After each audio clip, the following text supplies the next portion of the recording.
taxi place, so I just drive over, dump her out, and she finds her way.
Yeah, they're gonna get down to the marina because they have the path in tenth of a mile markers. So that works.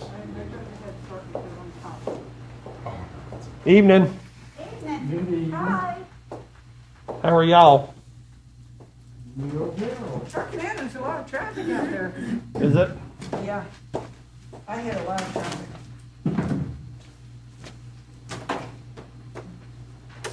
But hey, we got cookies. Did you do something to your mother that she's retaliating these Oreos? They aren't real Oreos in your estimation? I mean, I ask myself things like that all the time.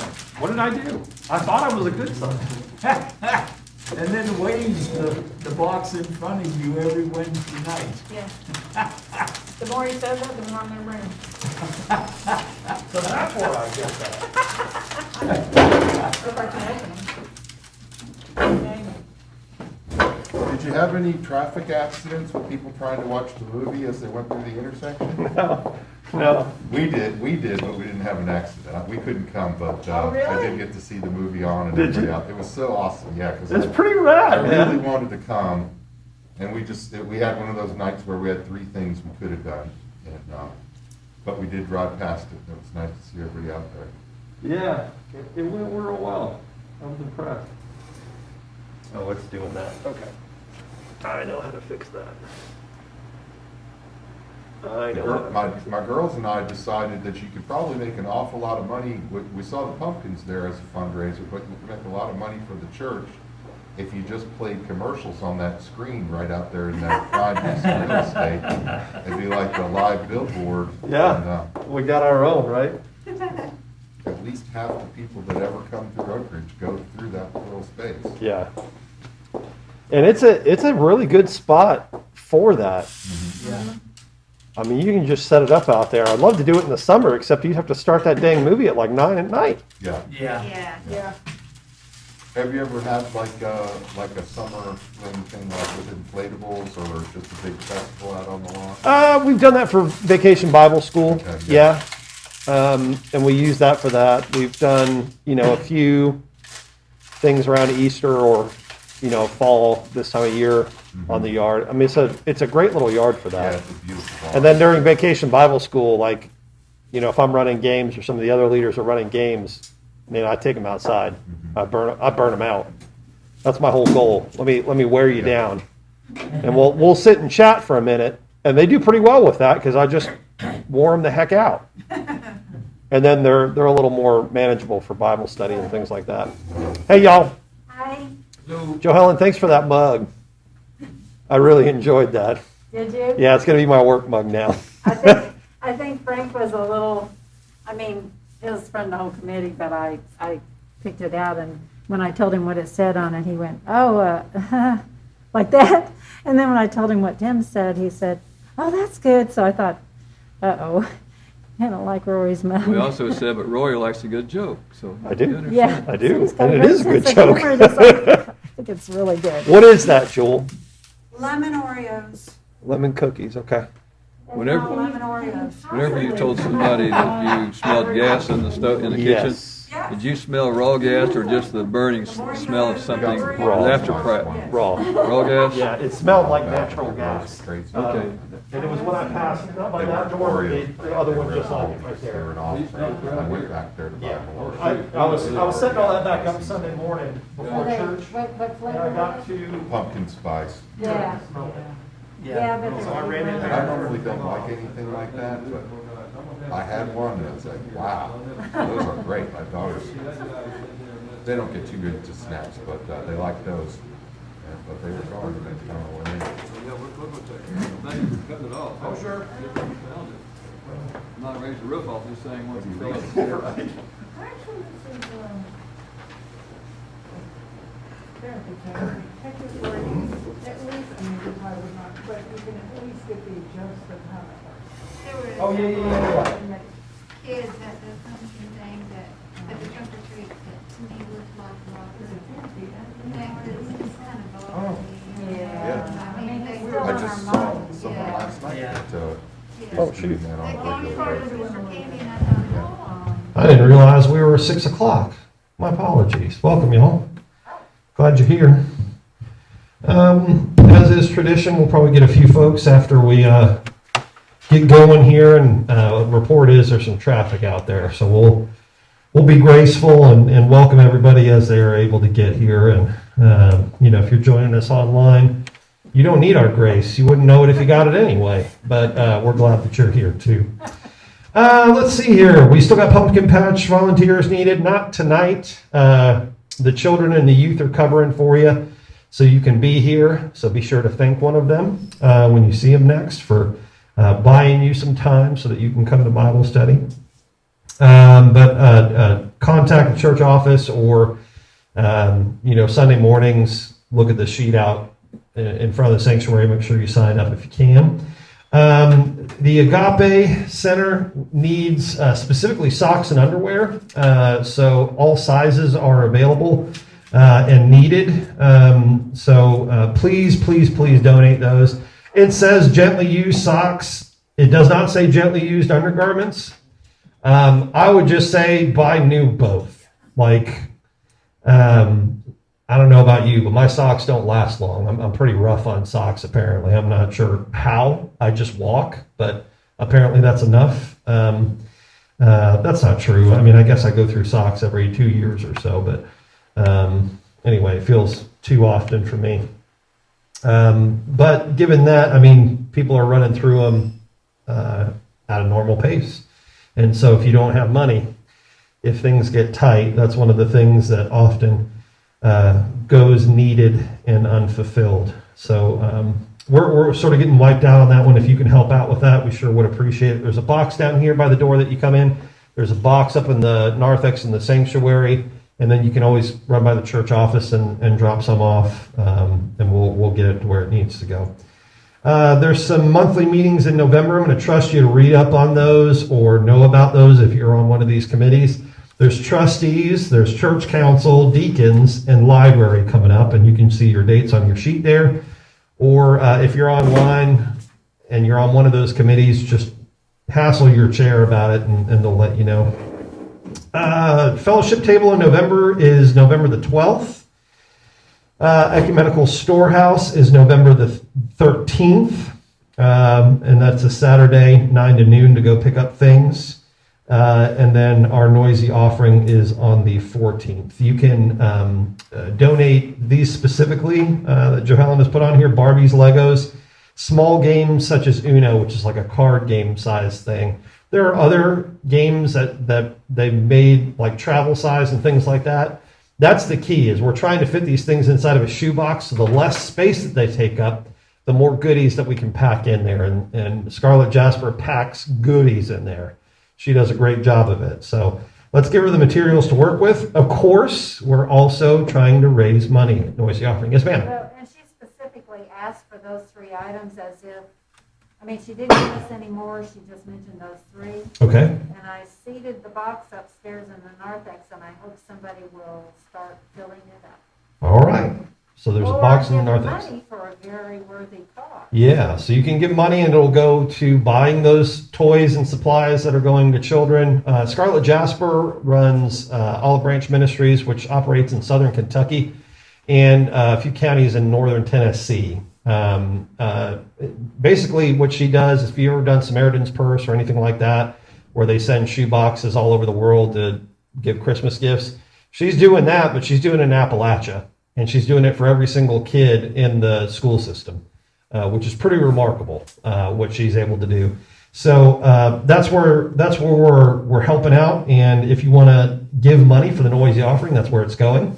And I've set a challenge out there, $3,000, and I will cut my hair off, and not just the dead ends, the whole kit and caboodle. Okay, I'm not going to shave down, but I am going to cut it off to where we can donate it. And I found a charity that makes wigs for kids with cancer, and they do accept gray hair, which is good because that's most of mine anymore. So that's all to the good. That's all to the good. I think that's all the announcements that we have. Let's move on to prayer requests and things like that. Of course, we heard about Jerry Danford and Peggy Rubel. Prayers for their family continue. Jenny Bowers. She's doing well. She was here Sunday. She was here Saturday. She's here all the time. She's a real trooper and a tough cookie. I think she's even volunteered in the pumpkin patch again, which Yes, I would be she's scared to death to do, but yesterday. she's tough stuff, man. I'm telling you. Harry O'Brien, I haven't talked to that family since I talked to Louise last week. Anyone heard an update there about how Harry's doing? Okay. All right. Let's see here. Shirlene Dale was in the hospital. Still is in the hospital. She was taken to the emergency room. She's got a pretty major kidney stone, and it's not able to be broken up and passed quite yet. She's got some other infection things going on, and she had a touch of pneumonia as well. And so they're expecting her to go back to Shannondale either tomorrow or Friday. I talked with Julie today, her daughter. And so that's sort of the latest on Shirlene, but do keep her in your prayers that she continues to head in the right direction and continues healing. Lola had her checkup from her last tracheal stretching procedure, and it went well. They're doing a treatment. It's somewhat experimental, where they try to do some injections to make it where she doesn't have to have this procedure quite so often.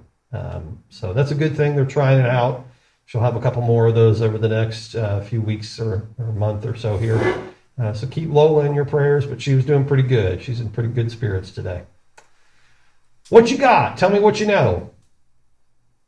I have a very good friend, Joy, whose husband is pretty sick, and she thought she might lose him this week, but that did not happen. And just remember Joy and Gerald. So that's Joy and Gerald, Nina's friends. Thank you. We'll do. A bit of a scare, but we'll continue to pray. Others, you want to update us on, add to the list? My goodness.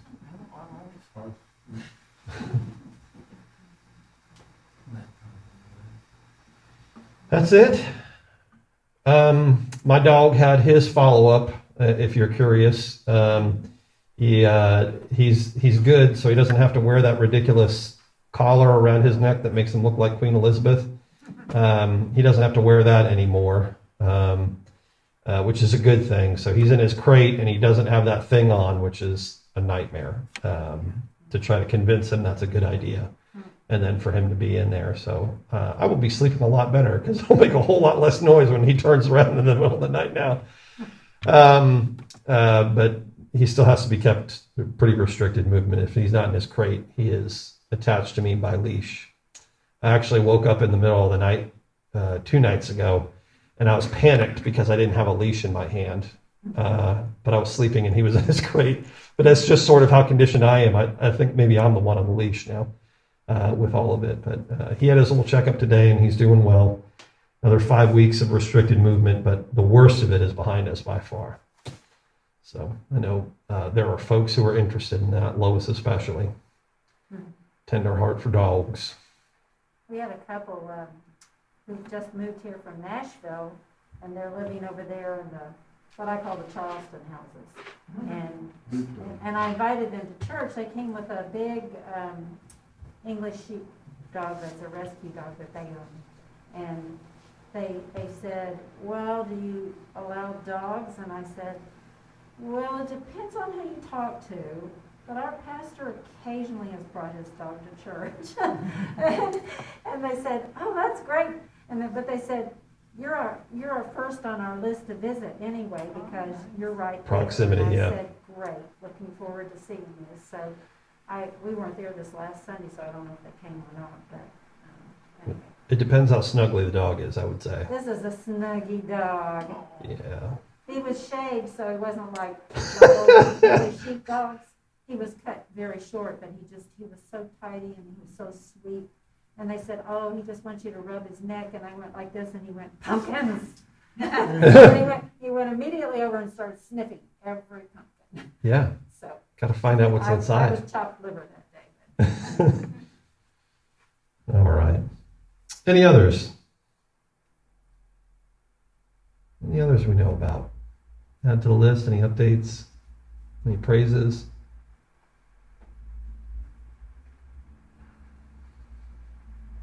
That's all right. No news oftentimes is good news. Let's pray together. God, we thank you that we're able to come and share space and friendship with one another, that we can gather together and consider your will and the wide world that you have made, that we can share life with one another, the joys and the burdens, the struggles and the worries. God, we thank you for each person who is on our list, because each one is a connection, a friendship, a family member. Each one is precious in your sight and is being cared about enough to notify the church that we might print their name, understand who they are, to share their circumstances, and to join alongside of them in praying for them. God, what an honor it is, what a gift it is to have community like this. We pray that each circumstance would be fulfilled, that each need would be met, that each pain would be soothed, that every heartache would be given a balm. God, we pray for your work, your ministry to be done in the lives of those who need you. We pray for those who are anxious and nervous about the unknown, for those who are healing or anticipating surgeries, for those who are recovering slowly, methodically, mundanely. God, we give you praise and thanks for the ways that you're working. As we consider how to be your people in this world, Lord God, we ask for your wisdom and your guidance. May you guide our conversation and our hearts, that we might be illumined for the living of these days. God, we ask that you would be with us. In Christ's name we pray. Amen. Race to the light switches. Who can hit the middle two first? Doug, you got a big early lead here. Well done. All right, let's carry on. The only one that we haven't done, this will be the last one we do, are the African Indigenous traditions, which is not a religion per se. It's less of a religion. There are beliefs and there are all the hallmarks of religion, but it's not codified in any way, which is what makes it sort of slippery. There's not like well, this is what it says and this is what it's not. It very much depends on who you talk to, what region of the world you're in, what region of the town you're in, those sorts of things. So we're going to talk broadly about it. One of the reasons why is these traditions are ancient, and because of the African diaspora, they are all over the world. They're like a minority everywhere. But they exist, and you will probably recognize some of the names as we come to them. So as we talked about, it's not a formalized religion in the sense of it, and part of that is because it's very much an oral tradition. There is no written text, right? So there's not like a Bible of the African indigenous traditions or African religion. Also, just doing what we're doing here is being extremely reductive. We're talking about an entire continent and their cultural beliefs as one monolith, which doesn't really work. But we're trying to get a grasp where we can. It's very contextual, it's regional, it's familial. It has to do with what is handed down, and part of the beliefs require it to be so. It's very much a tradition of the elders kind of thing. So there's a scholar, Jacob Olapona, who is with Harvard University, and he's sort of the American scholar who's sort of the expert, the running expert on African indigenous traditions, especially as it relates to the African diaspora, where Africans were taken all over the world for slave trade. Well, they brought their culture with them. They didn't leave it behind in Africa, right? So some of them, sort of morphed with local culture that they integrated with. And as such, the African traditions sort of took on a new flavor, a new context where they were. So, any of you heard of Santeria, which is a Cuban version of this? You're probably almost assuredly familiar with the Haitian version, which is called voodoo or voodoo, Brazilian candomblé, and there's a community in Beaufort, South Carolina called Oyotunji Village, and they have a form of an African indigenous religion. So it's a mixture of these two, Yoruba and Iwafan. So again, those are different things, but they share some of the same ideological principles or some of the same, mother beliefs. But they are distinct from one another and shouldn't be just lumped together. But all of that, has something to do with it. Now, probably what you're thinking of when you hear voodoo would not be what they think. It's not black magic kind of stuff. It's not, we're going to grab a goat and sacrifice it to the Dark Lord and, raise someone from the dead or anything like that. That's not how this works. That's Hollywood kind of stuff. But there is, a deep spirituality there, and it's different from ours. And so it very easily, if you think about it, if it's a minority everywhere it goes, then what tends to happen to that kind of thing? Well, it doesn't get understood. It gets passed around in rumor. It gets mythologized by the dominant culture, and then it gets sort of scapegoated. So, well, the problem is all these crazy voodoo people and their magic, and that's what's causing all these problems. And they're going to kidnap your children and sacrifice them to a god or something like that. And that's just, again, that's Hollywood, and it's also hysteria and all those sorts of things.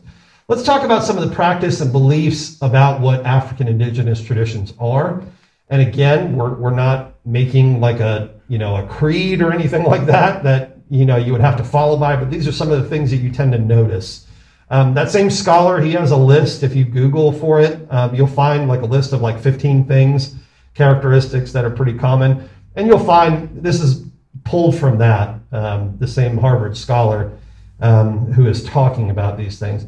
Persistence of the ancestors. Any of you seen the movie Black Panther? So when the main character dies in that, or dies, he goes to the plain of the elders, and it looks like a beautiful savanna with this large tree, and there are panthers, alighted inside the branches of the tree, and one hops down, and it sort of changes form into his father who has passed on. The idea being your ancestors are here before you, and they still watch over you. They continue on in another plane of existence, in another form of reality, but they are no less real than you or I. And one day when we die, we will go and join our ancestors. So they watch on, they sort of look over the family, they want the best thing for you, and also if they don't agree with what you're doing, they might let you know that in some form or manner by, if you're, going off to be a musician, well, you stink at playing guitar. And that's, great granddaddy telling you, I told you to go to medical school, that sort of thing. But the persistence of the ancestors, is that very different from what we believe as Christians? We're kind of particular about our ancestors. How do you mean? Well, I'm not sure that we believe in the actions of all of them. Certainly believe in Jesus, obviously, is a type of ancestor. But we also believe that we will all meet again in heaven, so. In the sweet by and by, right? Yeah. God and Jesus watch over us. Mm-hmm. And they're not the only ones. In Hebrews, it talks about a great cloud of witnesses that our ancestors join. And they are with God, they are with the angels, they are with, the saints who suffered martyrdom, and all. They have joined the great cloud of witnesses. And again, they are given this. There's a beautiful way that C.S. Lewis wrote about it. It's the last book that he wrote before he died was called Till We Have Faces, and it's a novel. And he pictures a great cloud of witnesses, and they're like in this great Greek agora, a stadium, like a coliseum kind of thing. And they're all looking down and where the field would be. Instead, it's peering down onto the earth. and all of our ancestors are cheering us on, like we're in some great sport, and sport is life. Is that terribly different than what we're talking about here? Not terribly. There's obviously some differences. There's some nuance there. And certainly some distinctions that Christians would make between those who have followed a good path and those who have followed the wrong path, right? But we're not talking about apples and oranges. There's something there that is simpatico. We have something to build on there. Another characteristic is the interconnection of all things, including the environment. This is sort of like the sacredness of the land. One does not waste food. One does not damage, a creature or a plant or a living thing wantonly. You do so only when you need to and not for your pleasure. You don't kill for sport, because all things are interconnected. And if you're messing and tinkering with that balance, then you're doing real damage, and damage to something that will eventually fight back. So there's some anthropomorphization of nature and some of those things in some African indigenous traditions, not all of them, and those sorts of things. So any questions about that so far? I'm curious. Did we talk? We didn't. Interesting. I wonder if that's going to come up here in a minute. The wholeness of being, what would that mean? Any ideas?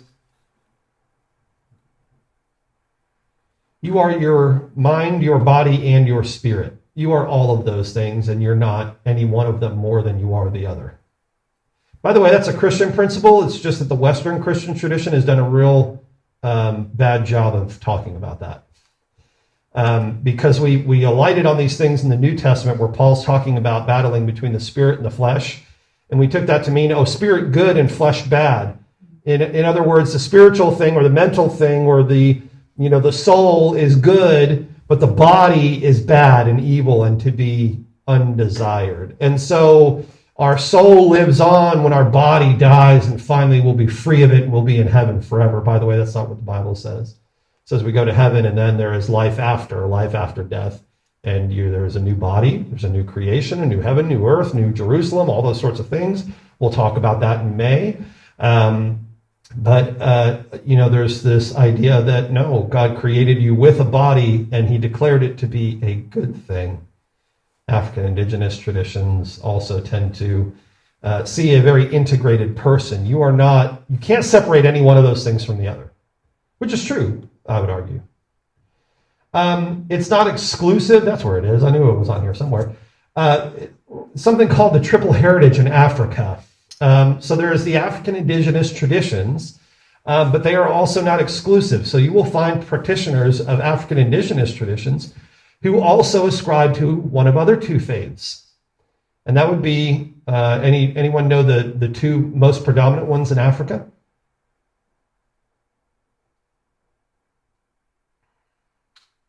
That would be Christianity. That's the oldest tradition there, other than African indigenous traditions. It came almost immediately after Christ resurrected and the Acts church started. It spread into Africa almost immediately. Alexandria, which is in Egypt, was one of the earliest and strongest Christian cities in the entire known world. And it continued on. There are African Orthodox churches in Ethiopia, in Egypt, all kinds of places, Eritrea, all these places, and they have existed since, the 3rd or 4th century and have existed ever since then. Even before white Christians from Europe got Christianity, and then they were like, we got to go and tell all those, ignorant Africans about Jesus because they've never heard. And they got there, and it turns out we heard like thousands of years ago. Where were you? Christianity was on Africa long before it was in Europe. Yes, sir. Is there a known link between the Ethiopian Orthodox Church and the Ethiopian that is described in the New Testament? Yeah, people have often linked that. There's no historical. But yeah, plenty of New Testament scholars would go, well, yeah, took it back with him. He was an official in, the court there. He took it back with him and did some of that. The Coptic Christianity, which is in Egypt, traces its lineage back to Mark, the Apostle Mark, who wrote the Gospel, Mark. And they trace their lineage back to him. Just like, and that's sort of legend. It's half history, half legend kind of thing. Which is the same thing that you get with the Apostle Thomas, Doubting Thomas, and the continent of India. The legends say that he went and started churches in India. By the way, there is a very early Christian tradition in the continent of India too. So we like to think of some of those places as like, unreached or something like that. They were reached long before we were, which is the odd part of it. The other heritage that they have is, of course, Islam. Islam is, especially in North Africa, the predominant religion in Africa. Not in all of Africa, but a very large. That's where Islam expanded and found ready, fertile, converts, was in the northern continent of Africa. And so there's this triple heritage that you have in Africa. You will find very many African indigenous practitioners who are either Christian or Muslim, and they don't see a conflict between being Christian or Muslim. They do see a conflict. Most of them would see a conflict between being both of those two things at the same time, but not bringing your African indigenous tradition along with you. Not necessarily concerned with doctrine. That helps if you're not an exclusivist kind of religion. Yeah, I'm Christian, but I'm also African. I keep to the traditions of my elders. Why? Because it's much more about it's about practice more than it is about doctrine or dogma or this is the way you get to heaven or any of those things. It's much more about health and prosperity and procreation, which is most of what early religion is about. It's about health and wealth and making sure you have babies. So all of the practices are based on those things. So there is magic spells. There is like little tokens or holy items that you might possess that allow you to get these things, or blessings, amulets, those sorts of things. If you're interested in this kind of thing, there's actually like a Harry Potter kind of series, but it's set in Africa. And it's called the Akata Witch. And it's kind of cool. So it takes the whole idea of learning magic as a teenager and just sets it very comfortably in Africa and all of those traditions. And it's pretty neat if you're interested in a fictional read through. But it's very much concerned with that kind of thing. If I offer respect or honor to my elders, I will have greater health, that sort of thing. It will help me gain wealth, those sorts of things.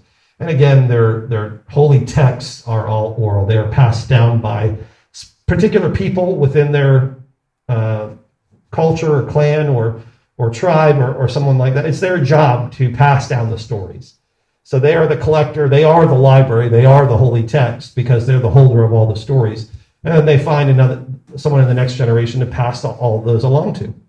And that person spends their life learning all these stories and milking everything they can out of the person who holds them now, and then they become the next library or holy text. And it gets passed down and added to that way. Any questions about the African indigenous traditions? Believe it or not, that's all we're going to do in that regard. Any questions about that before we move along? Okay. Oh, I have one. Yeah. And it might be totally wrong, but it's a question. Kwanzaa.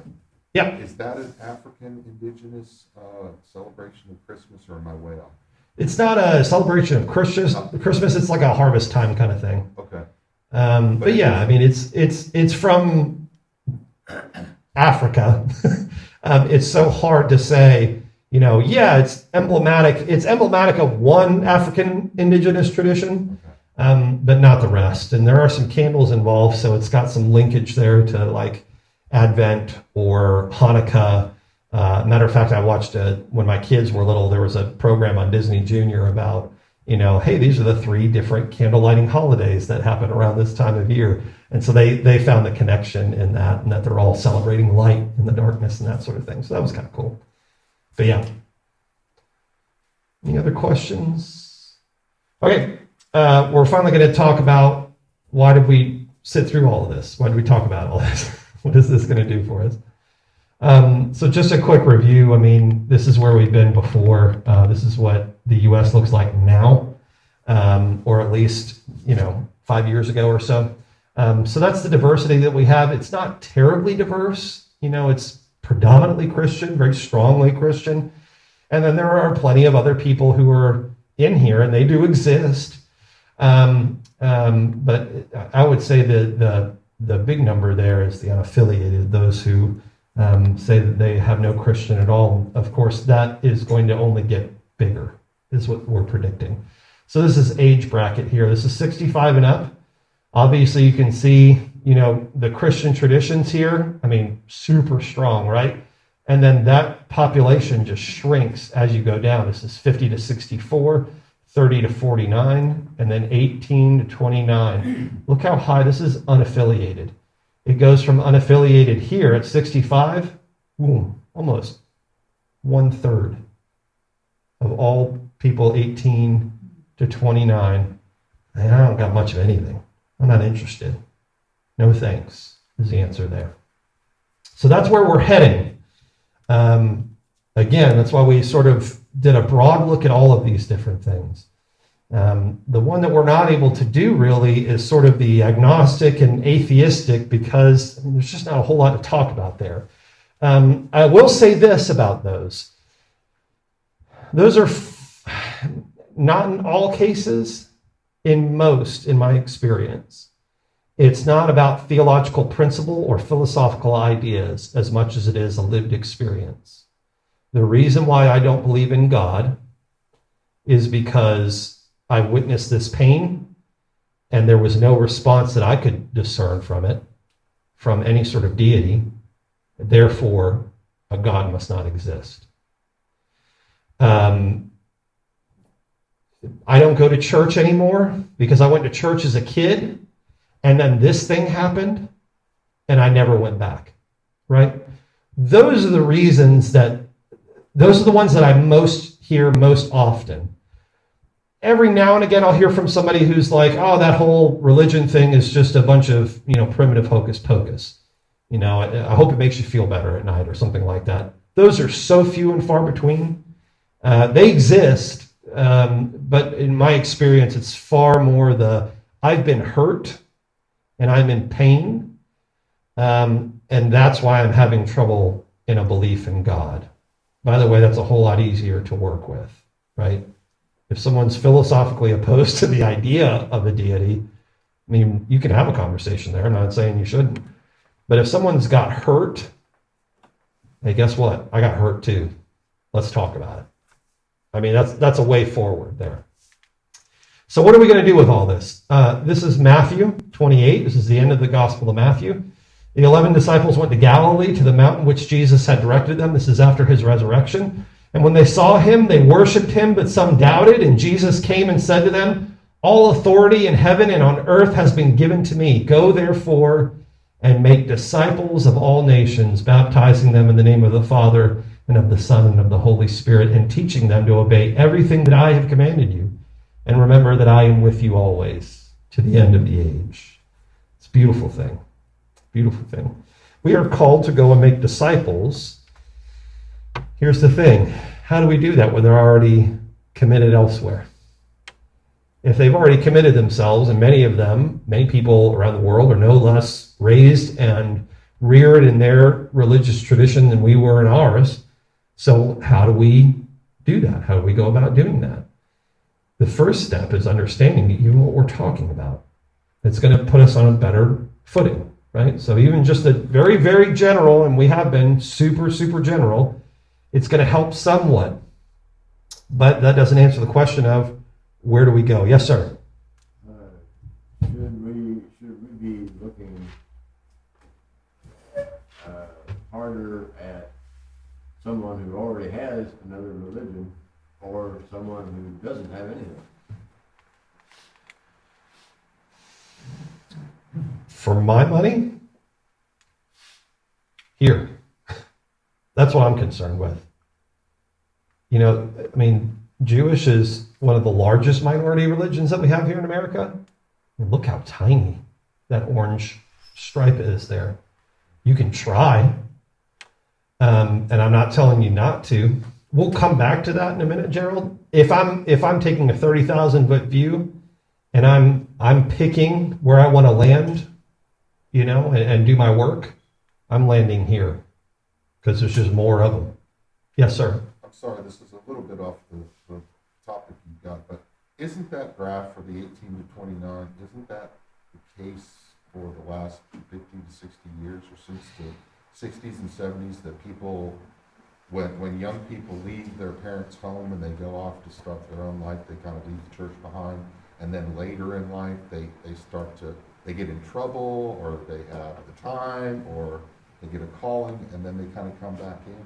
There's some of that happens. We have been watching this number grow over past decades here. It just plateaued. If you go past, you know, the age bracket, you're right in some sense here, Dan. The overall percentage of the population has been growing. So irrespective of age, that slice of the population has been growing. It has since plateaued, and that's very, very recent, like within the past 4 years. That has plateaued and sort of cut off. So, you know, but yeah, I mean, there is some of the, you know, if I can be crass and crude here, you ever heard the expression, there's no atheists in foxholes? You're getting awful close to your foxhole, right? As you get older, you can see the foxhole a whole lot better. You can see the enemy line coming up on you. So yeah, there's some of that natural phenomenon that happens, like I'm going to find religion. Actually, the more accurate thing is somewhere about here, is the greatest jump. Why? Because they started having kids. And a lot of them had experiences in church. I mean, 70% of the population describes themselves as Christian. 70% chance that you found your way into a church at some point, right? And there is a memory attached there. Oh, those were good people. I had a good time in youth group. I went to VBS. I did these things. I had good experiences. I want my kid to have good experiences, right? And so when they start having kids, they start going back in. But while that is true, the percentage of the population in America that calls themselves religiously unaffiliated has been getting larger. And this number of 65 and up is bigger than it has been. All right, so what are we going to do with all this? Anyone know who this guy is? With his steely gaze? His name is Hudson Taylor. He lived about 2 centuries ago. He was a missionary in inland China for 50 plus years. He grew up in England. He grew up Methodist, had his little, I'm going to run away from what my parents taught me thing, and then he found his way back into a church. He was in the Protestant tradition, and then he became a Protestant missionary in China, and he was there for 51 years. And he was considered very successful in a place that was notoriously resistant to missionary activities because it was seen as European colonization or an arm of it. And a lot of it was used that way. But Hudson Taylor actually had a very good reputation and was welcomed in inland China, not just in the port cities where most of the missionary activity was taking place, because if things got hot, they could dip out. They could go back to England or the Netherlands or wherever they came from. Hudson Taylor stuck around. What was his secret? How did he do it? This is also Hudson Taylor. That's the same guy. You can actually see some of the same features, like if you look at the nose and the way his mouth is turned and some of the way his beard just happens to grow and things like that. You'll start to see it. Although the posture and the dress obviously kind of throws you off a little bit. But I'm going to argue with you that is his secret right there. He is sort of known as a father of the modern missionary movement, or a model that most missionaries base their practices after, and they call it now contextualization. So when you're moving into a new mission field, what do? You learn the language. You observe the local culture. You get to know people. You go out to eat. You go to the markets. You dress as they dress. You observe the national holidays. You learn the customs. All of these things. Why? Because then you are closer to them. You're closer to the people that you are trying to reach. There is a certain amount of give and take that must happen if evangelism is going to be successful. There is a certain amount of give and take that is necessary. You cannot show up in China as a white man with your three-piece suit on, speaking in English and going, you will follow my religion because it is correct and yours is wrong. That will get you nowhere. Not least of which because can't understand a word you're saying. So Hudson Taylor is, all of these things may sound like rote to us now. Well, of course you would learn their language. How else would you be able to talk to them? But the previous model was, oh no, we'll go there and we'll build schools and we'll teach kids how to speak English, and then we'll tell them about Jesus and force them to convert. That way. We'll bring them to us rather than us come to them. And what I'm arguing is, if you want to have a greater success at evangelism, you're going to do the Hudson Taylor thing and not build schools. Although schools are great. All right. Evangelism is most often successful in the context of an authentic conversation. What do I mean by an authentic conversation? One where someone doesn't feel like they're getting sold something. Any of you ever been in one of those situations? It's not pleasant. When someone comes and knocks on my door and wants to come in and talk about their faith tradition with their pamphlet and everything else, and no, man, I'm like, it smells like a sales pitch. I'm not interested in that. I've never seen you before in my life. I don't have any context for you. I don't know what you're talking about. I don't know what a watchtower is. Move along. Next house. If I even open the door, right? An authentic conversation is someone I actually care about talking to. Someone I'm sitting down with and I'm interested in, and they're interested in me. That's an authentic conversation, not a manufactured one. Authentic conversations happen in the context of lasting community where people feel safe, and that's the key in sharing the deepest parts of themselves. Why wouldn't someone feel safe in expressing their religious thought? You might criticize them. You might be judged, you might be criticized, especially if you're in the vast minority. Remember, the next, after unaffiliated, which, we're just going to leapfrog over that. If you're Christian, 70% of the population. If you're unaffiliated, 26% of the population, something like that. It's really high right now. And then what's all the rest of it? They're all like 1% or less in the entire nation. Jewish, Muslim, Baha'i, Hindu, Buddhist, all of them, right? They all take increasingly smaller, exponentially smaller slices of the overall pie. If you are in that group, and you stick out like a sore thumb, that's real hard. Do I really feel like talking with you about it? I don't know who you are. If I just ran into you in the grocery store and you're asking me why I'm wearing a headscarf, it's going to be whatever the shortest answer I can get out of that store, that's the answer I'm going with, if it's me. I'll tell you that right now, because I don't know you. I don't know what your agenda is, and I don't know how you feel.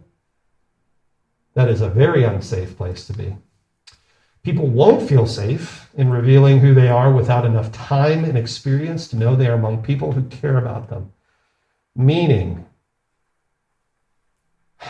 going, full cocked in with our pamphlets and our Roman road and having a 3-minute conversation with them before we thrust this on them and say, are you going to convert to Jesus or not, probably isn't going to work.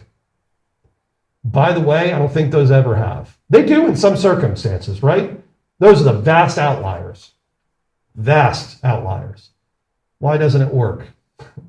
Because there's no real conversation happening there. So why do we do it? Because it's more for us than it is for them. Because we can go back to whoever we're talking to and say, I handed out 3,000 pamphlets or tracts. Look at what a good job I did. I'm out there sowing the seed for Jesus. Won't you support my mission? Might be stepping on some toes. It's all right. Let's talk about authenticity for a minute. There's a quote. This guy has a podcast, Adam Grant. It's got some salty language in it, so beware if you're going to go and look it up. But it is enjoyable. He's got a whole episode about authenticity. I think about authenticity as erasing the gap between what you think and feel on the inside and what you share on the outside. Pretty good definition of authenticity. It needs to come with some caveats, otherwise you're going to do some damage. What would it mean for people to be religiously authentic? Any answers to that question? Being able to speak your beliefs comfortably and authentically. Yeah, fully.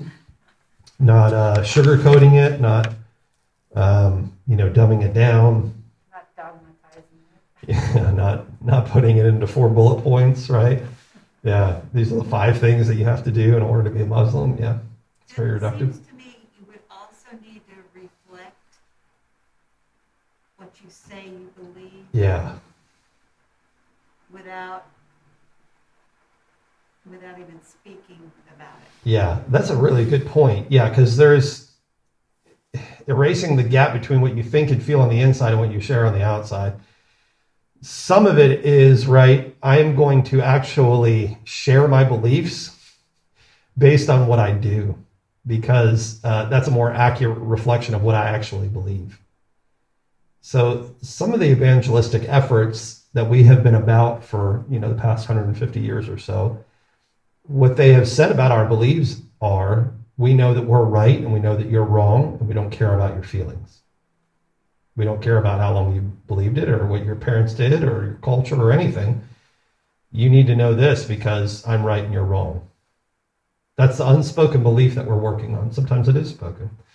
But yeah, what would it mean for people to be religiously authentic? Yeah, I think we're getting at it here. It's being able to express our religious identity without fear of repercussion and judgment and all those sorts of things. Here's some guidelines for avoiding landmines here. Keep in mind that I did this in a workplace setting, and so a lot of when I was teaching this course, what we were trying to get at is creating workplaces where religious diversity was safe, because it turns out the data proves that if you have a workplace that allows people to express themselves religiously, they're actually happier, better employees, and they tend to stay longer and do better work for you. Why? Because you're getting at the deepest part of who they are, and they feel like they belong. It's actually kind of magical when you look at the data. Authenticity without boundaries is careless. There was this story shared with one of these.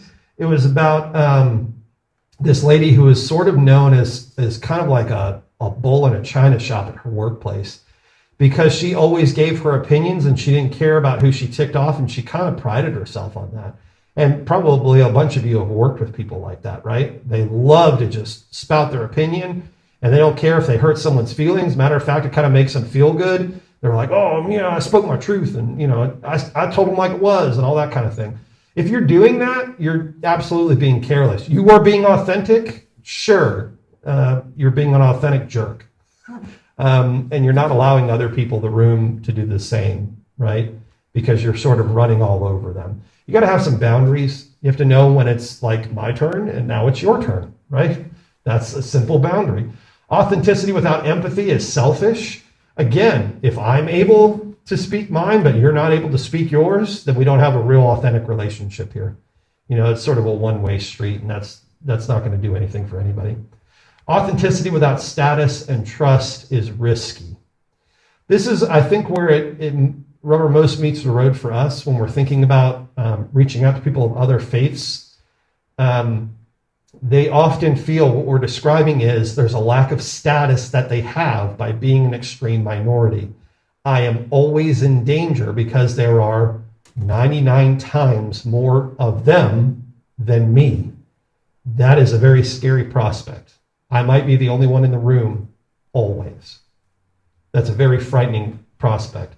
So your status is liminal. You are very, very tenuous in any space that you are in. And trust is hard to come by in that sort of circumstance. So if you don't have those things, I mean, it is awfully risky to be authentically who you are. It's not impossible. Obviously, some people do that, right? And they're very brave for doing so. But it is risky. There is risk involved in that. Again, I wrote this for business, so that's why you're going to see employee or customer here. How might they authentically express their faith? I'll tell you what, let's just real quick. So we've got dress style. There's tokens, which would be like posters and pictures or keepsakes or items that you keep on your desk or whatever. There's quick speech. My favorite is when I go through McDonald's line and get, an Egg McMuffin, and the lady hands me my bag, and I say, thank you very much, and she goes, have a blessed day, and then I drive off, right? Well, that's a brief, quick speech, religious expression. It's very quick. Or Merry Christmas when we're walking out the door, right? Those are quick speech kind of things. Extended speech is stories, conversations. We're asking one another questions. We're explaining things. And then if you eventually get to the point of evangelizing somebody or telling them about your faith with the hope of their response to it, that is extended speech. And I would encourage us to think this is where we want to end up. This is where we want to end up. But let's just think about some of these other ones. It would be the easiest thing to do to talk about Christian dress and style. What kind of jewelry or tattoos or things like that might we expect to find in Christianity? Is there a cross anywhere on their body, right? Well, that's the most obvious one. What about hairstyles? Any that you can think of? I see Mickey back there. He may know the same joke that I have, which is it's not my joke, but I think it's very funny. In certain evangelical traditions, the higher the woman's hair is, the closer she is to God, right? That's one of my favorites. I don't know who told me that for the first time, but God bless them.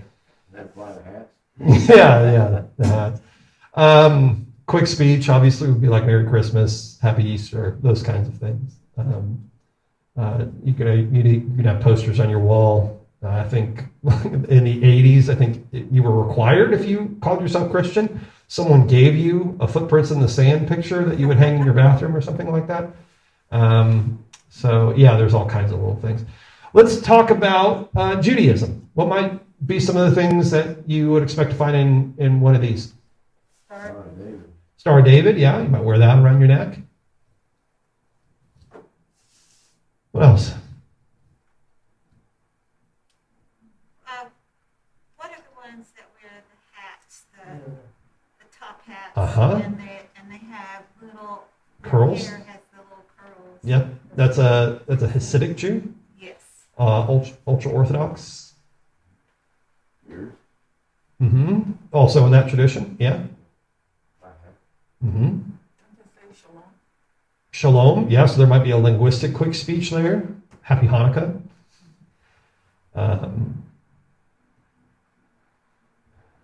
Any others? What about a yarmulke?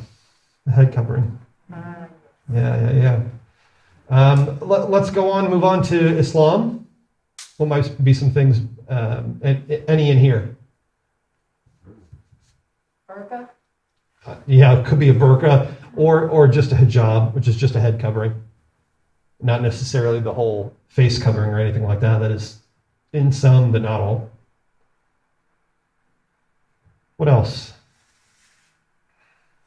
Any of you ever heard Assalamu Alaikum? Alaikum Salam. It's like the Muslim version of shalom. Salam, that's the same root word. Means peace. Allah Akbar? Yeah, it could be.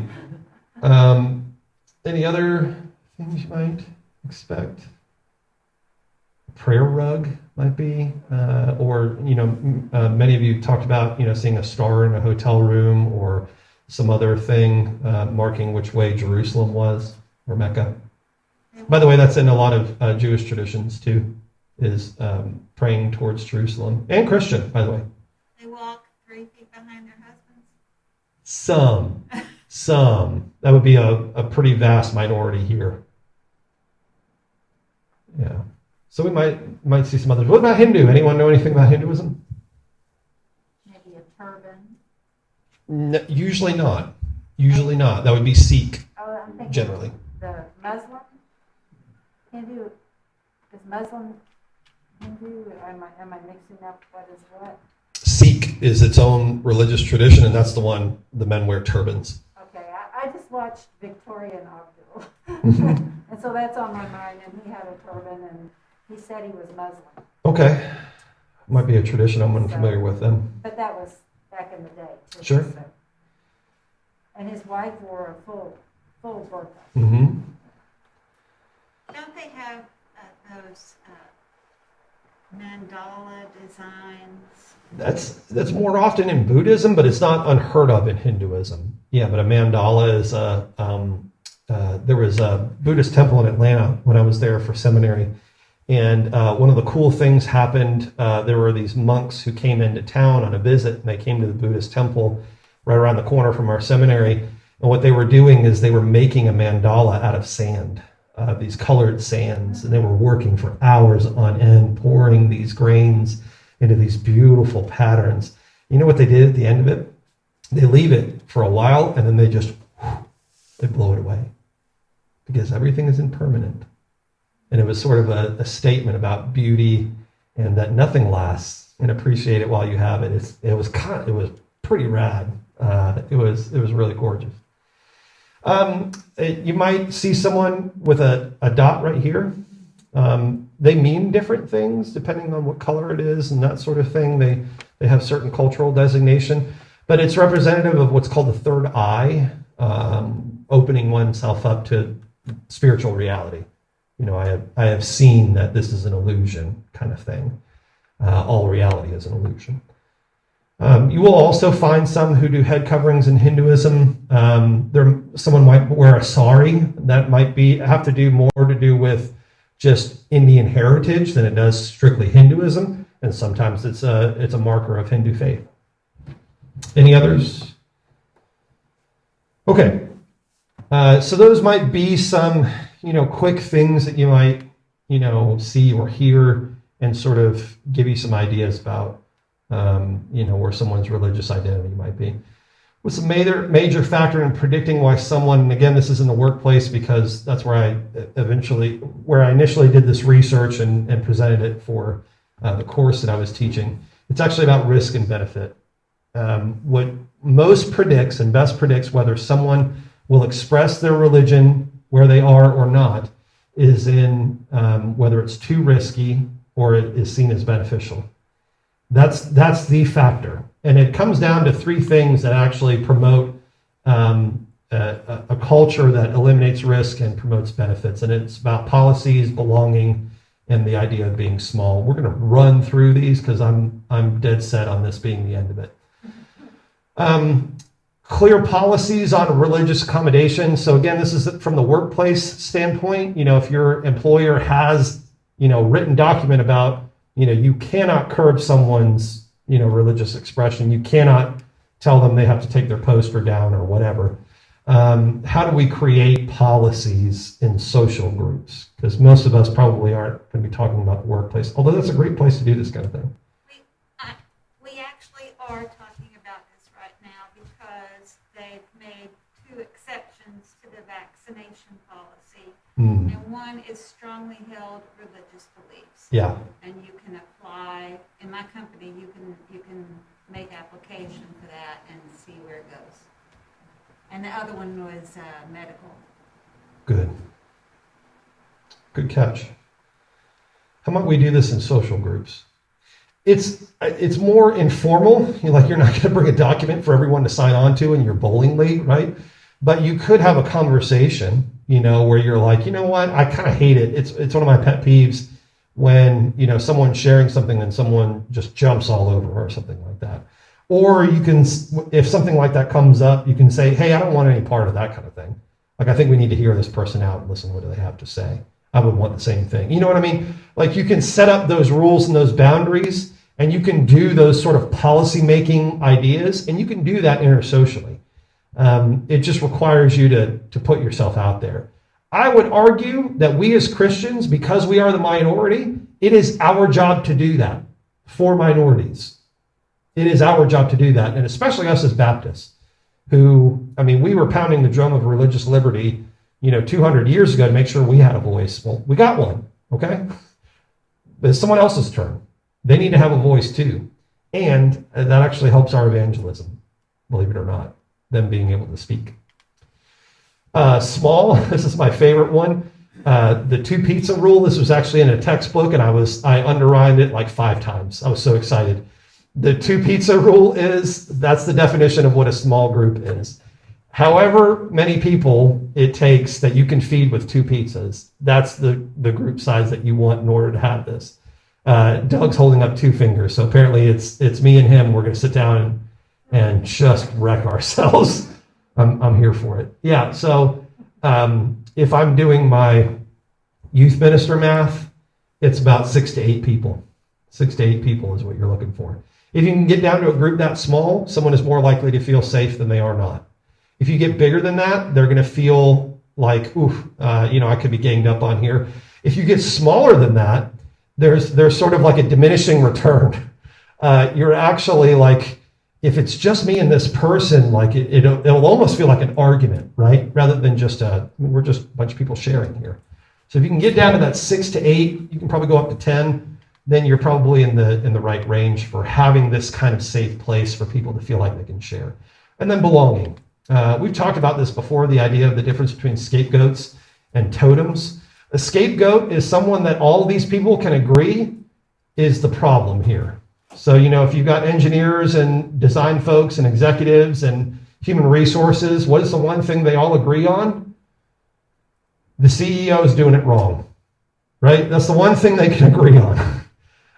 What do all these people agree on? Well, the other company makes shoddy work. That's what they all agree on. That's scapegoat tactic of someone on the outside of the circle that we're going to point to. What brings us together is that we all hate that guy. I think I used the example here in a sermon. Frank, who's doing our recording right now, he's a University of Florida guy. Some of you folks are University of Tennessee. There might be 1 of 2 of you in here. There's University of Kentucky. There's all kinds of people in our church, right? And you all play each other on Saturday. I don't. I'm a Miami fan. I don't care anything about the SEC.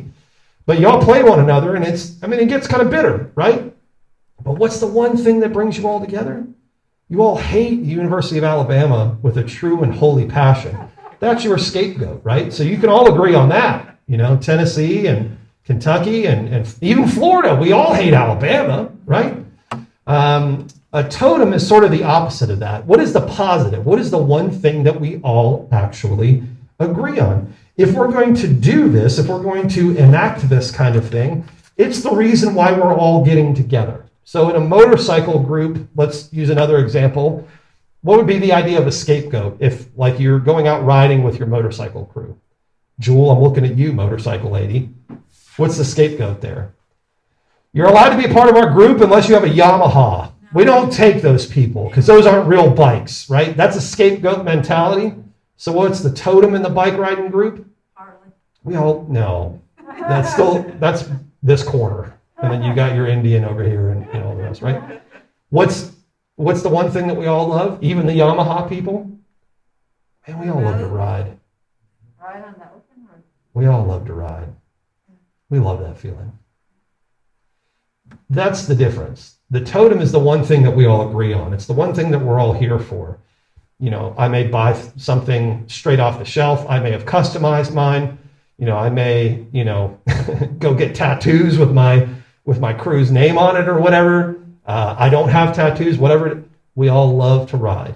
That's the thing. If you're in a bowling league, we all love to roll, right? We all love to roller skate. Or we all come here every Thursday night to play team trivia. It's the thing that brings you together. And what I'm saying is you need that thing. You need that thing. The other bits here, they're not surprising. Every individual needs some attention. You can't just treat everyone as if they're a part of one monolithic group. Not all Muslims are the same thing, just like all Christians aren't the same thing. And then you need to maintain these things consistently. how might we create communities that have these sorts of principles as part of them with intention? With intention. You go about it specifically. And where can you build these? You can build them just about anywhere. You can build them in your workplace. You know, you have a group that goes out to lunch together. We're the lunch bunch, right? Or, you know, we're going to get together in the break room at 4 o'clock and, you know, just chat about, I don't know, American Idol, or no one watches American Idol, The Voice or whatever, or The Masked Singer or whatever. We're going to talk about these sorts of things. You're developing those kinds of community. We go play volleyball together. We go do this. We do that. We gather around this thing. We're all, you know, lawyers, and so we meet together once a month to do this, right? It's those kinds of things. You can create them anywhere. They need to be small. You need to have some sort of verbal tradition, at the very least, of this is why we get together, and this is what we're going to tolerate and what we're not. And there has to be a sense of belonging. This is the thing that we all agree on. And so even when our differences come up, we can point to the thing. Hey, we all love to ride. We all love to smack Alabama. And then once you have that group, that's when the magic starts. So the first thing is, what do we do once we have one of these groups and it's time to evangelize? First is take your dang time, please. I think that is the most important thing, which is why I put it in that very, very bold color.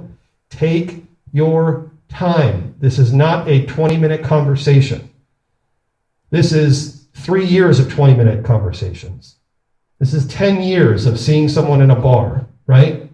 These are the sorts of stories that this takes, but those are the ones that we're trying to reach.